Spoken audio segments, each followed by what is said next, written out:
Algumas pessoas fazem psicoterapia, mas sentem que não estão tendo um avanço e uma melhora nas suas questões. Você sabe por que disso? Nós vamos te dizer agora. Durante a formação de um psicólogo na faculdade, a gente estuda várias matérias, como anatomia, psicofarmacologia, neuroanatomia. E lá no final da faculdade, a gente tem que escolher uma abordagem para trabalhar. E como que, o profissional escolhe essa abordagem? De acordo com o que mais ele se identifica, de acordo com o que ele mais gostou de estudar, com o que faz mais sentido para ele. Então, cada abordagem na psicologia traz uma ideia de sujeito, de como que a personalidade é formada e de como o sujeito se comporta a partir, dessa criação da personalidade e de como ele é inserido no meio. Então agora a gente vai falar sobre algumas vertentes, algumas abordagens da psicologia e as diferenças entre elas, as características e tudo mais, para que você entenda como funciona cada um. A primeira que a gente vai falar é a psicanálise criada por Freud. Na psicanálise é trazido muito a questão do inconsciente, dos atos falhos, dos sonhos, dos significados dos sonhos.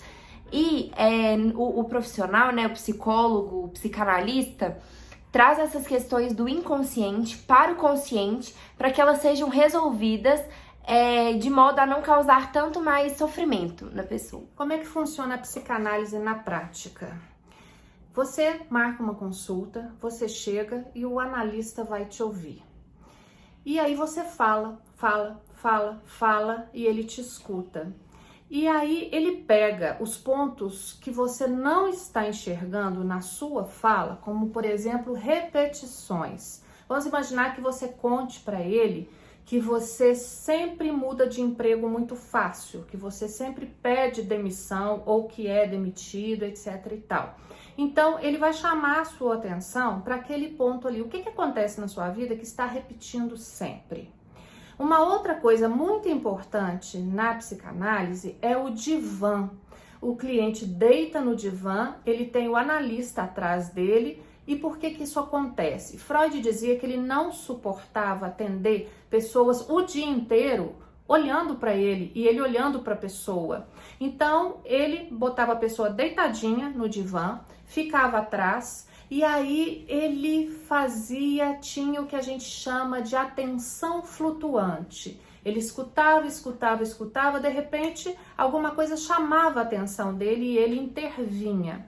Quando a gente está deitado no divã e não tem ninguém olhando pra gente, fazendo assim, fazendo careta, fazendo assim, a gente consegue ficar mais espontâneo. E isso faz com que o cliente faça a chamada associação livre. Ele vai falando, sem se preocupar se há censura ou não do terapeuta.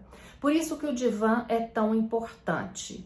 Uma outra observação é que não é só psicólogo que pode ser psicanalista. Qualquer pessoa com um curso superior, ela pode fazer a formação em psicanálise, depois ela tem que fazer a sua própria análise individual e tem que ter supervisão, ou seja, um profissional mais gabaritado, mais experiente, a auxilia nos casos que ela atende. Então ela leva esses casos para essa pessoa e essa pessoa a dirige, a orienta na condução do processo desse cliente.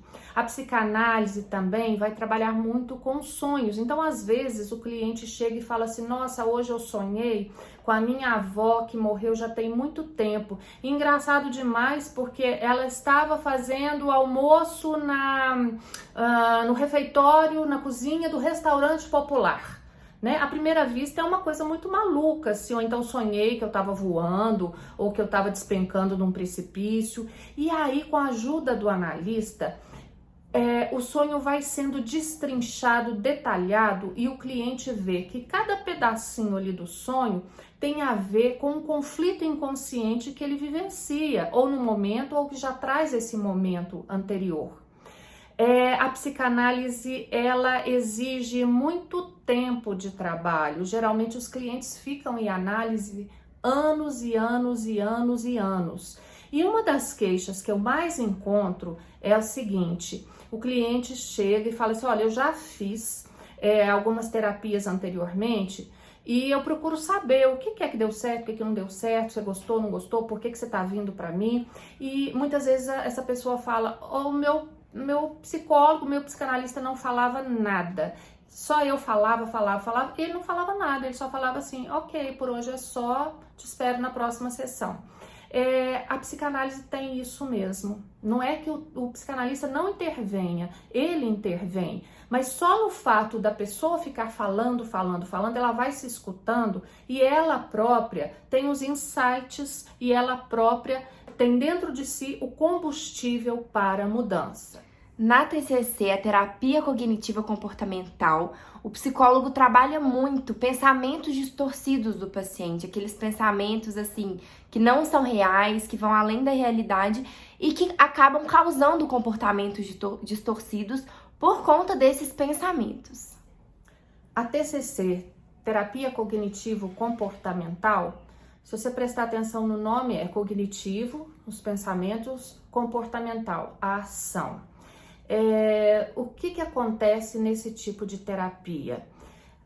Como a gente trabalha com pensamentos distorcidos que provocam comportamentos também inadequados, é necessário que se atue nesses pensamentos distorcidos. Vai ficar claríssimo agora com essa historinha que eu vou contar. Um homem precisava do martelo. Eram 8 horas da manhã, ele já estava lá na sua garagem, no seu quartinho. E quando ele viu, ele estava precisando de um martelo, olhou na caixa de ferramenta dele e não tinha. Então ele pensou assim, eu vou bater no vizinho porque ele deve ter um martelo para me emprestar. Aí olhou no relógio e falou assim, não, mas são 8 horas da manhã, será que ele já acordou? Se ele não acordou, se eu for bater lá tão cedo, ele vai ficar chateado comigo. Pode ser até que ele me xingue. E aí, se ele me xingar, eu vou ficar muito raivoso com ele e eu vou começar a discutir com ele. E aí, se eu começar a discutir com ele, ele também vai discutir comigo. E isso não vai dar certo. E aí, se o cachorro dele vier e me avançar, como é que eu vou fazer? Eu vou pegar aquele cachorro e eu vou lutar contra ele. Não, mas ele pode também... não me xingar porque eu tô acordando ele cedo demais, mas ele pode estar dormindo ainda. Então eu vou tocar a campainha, ele vai abrir a porta e vai falar, o que você quer? E aí ele foi numa espiral, pensando em algo que levava a outro algo de forma muito pejorativa e ruim. E aí ele chegou na casa do vizinho, bateu na porta, o vizinho atendeu e falou assim, vizinho, bom dia. Ele, bom dia coisa nenhuma, pega seu martelo e enfia naquele lugar. Então vocês estão vendo como um pensamento distorcido que não tem nada a ver com a realidade pode levar a um comportamento também inadequado. É nisso que a TCC foca. A abordagem centrada na pessoa, a psicologia humanista, acredita que cada pessoa tem dentro de si o que é necessário para ela, mas que ela, para desenvolver isso, ela só precisa estar num ambiente propício, só precisa estar com um terapeuta empático, que a entenda, que saiba, do que ela tá falando. Então, que tudo de bom que ela já tem dentro dela e ela só precisa de um ambiente propício para florescer isso. Abordagem humanista centrada na pessoa, preconizada por Carl Rogers. E como a Ana Júlia já falou, a gente tem algo dentro da gente e só precisa desse ambiente propício para que nós possamos colocar isso para fora.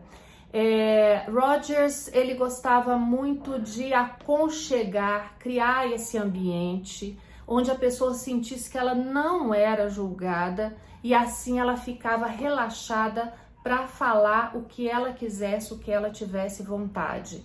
Às vezes a gente pega um cliente, ele tá tão embananado e ele não sabe por onde começar, e eu uso muito uma técnica do Rogers chamada clarificação. Então o cliente conta várias coisas e aí ele se embanana e de repente ele fala assim, não sei, tô perdida aqui, eu não sei por que eu comecei esse assunto. E aí eu viro para ele e falo assim, olha, o que eu entendi disso é isso, e por causa disso você se sentiu assim, assim, assado e fez isso. Faz sentido para você? Tá claro isso para você? Então o cliente diz assim, nossa, é isso mesmo, eu não tinha pensado nisso. É exatamente assim, nossa, eu falei tanto e bananei tanto, é isso mesmo. Então tem algumas técnicas que a gente pode usar não somente se a gente trabalha com psicologia humanista, se a gente trabalha com psicanálise, também a gente pode pegar essa que é uma boa técnica e levar para outro método com o qual a gente esteja atendendo. A psicologia corporal tem enfoque em como os traumas e coisas ruins ficam registradas no corpo.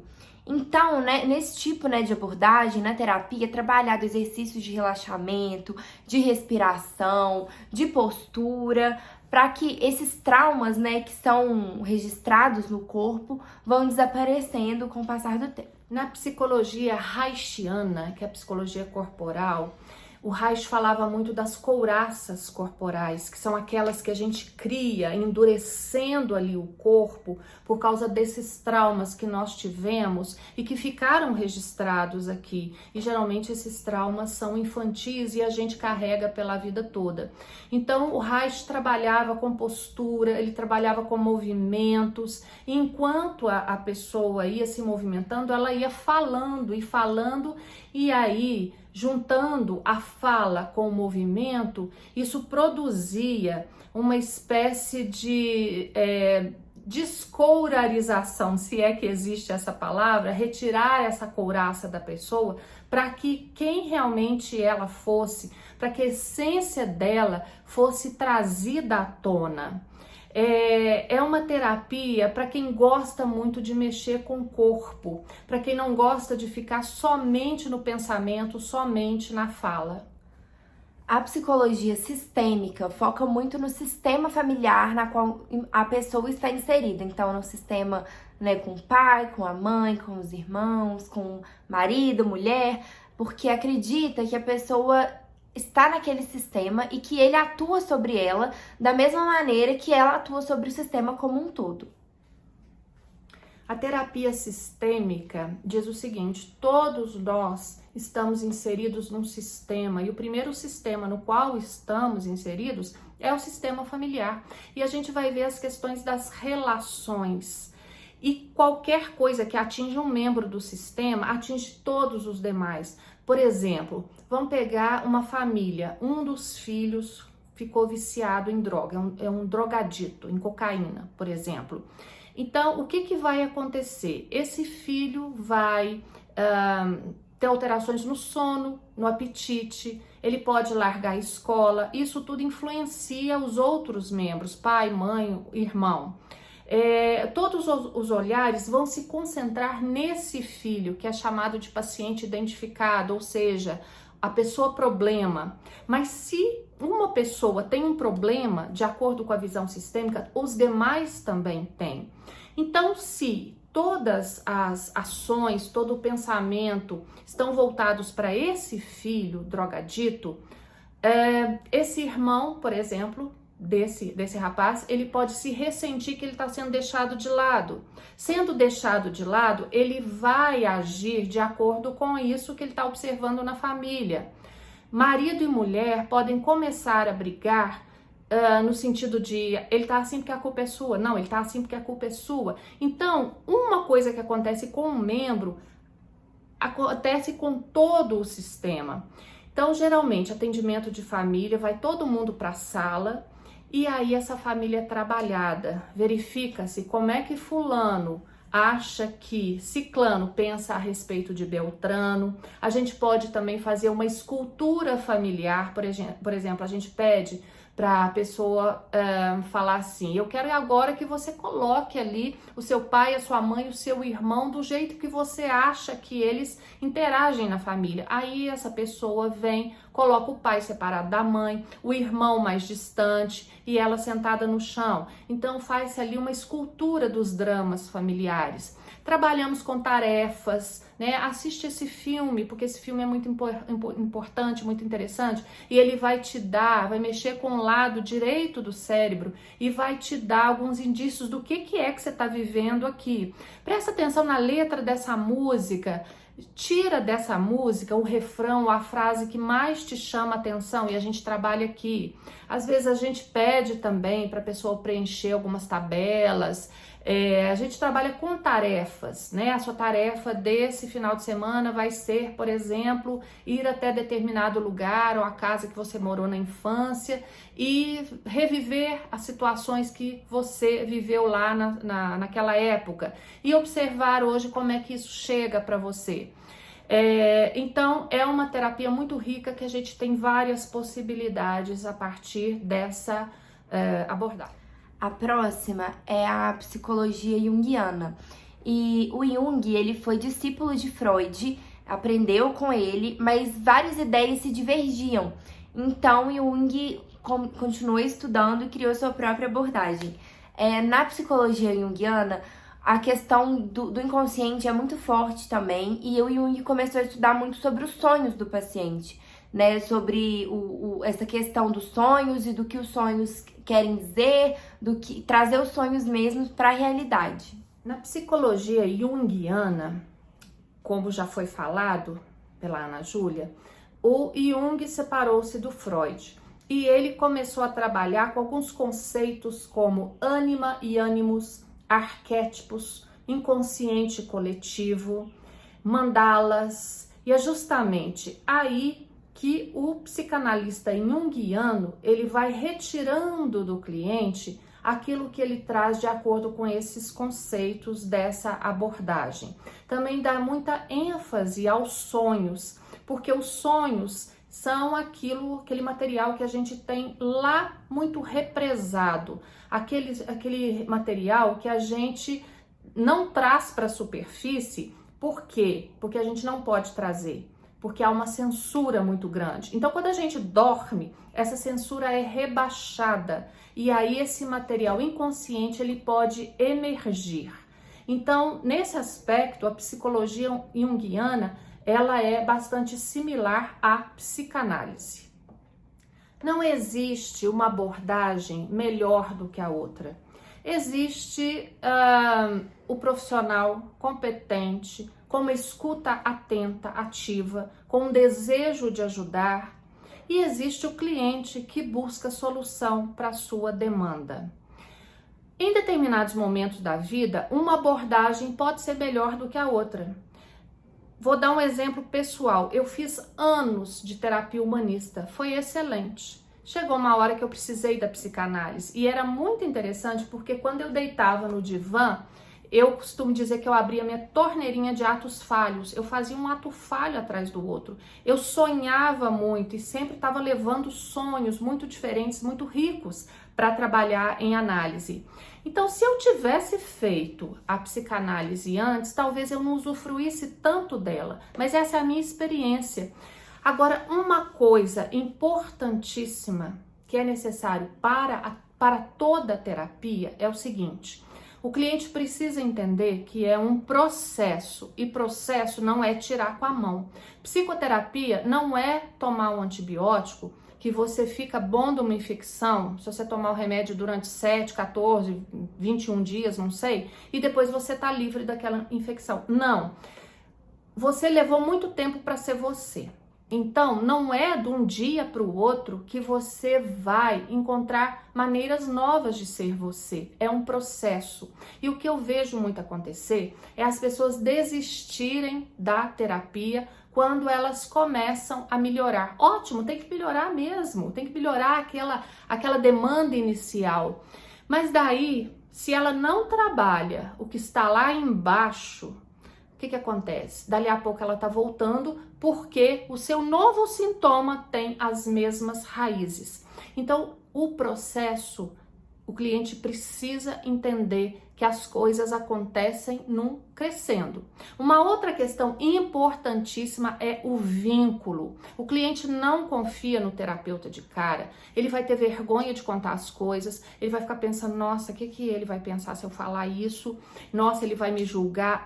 até o cliente se sentir confortável, entender que o terapeuta não vai julgar, que ele pode falar assim, olha, eu sou pedófilo, eu estuprei não sei quantas mulheres, ou eu apanho do meu marido, ou eu matei alguém. Não vai haver um julgamento moral em cima daquilo.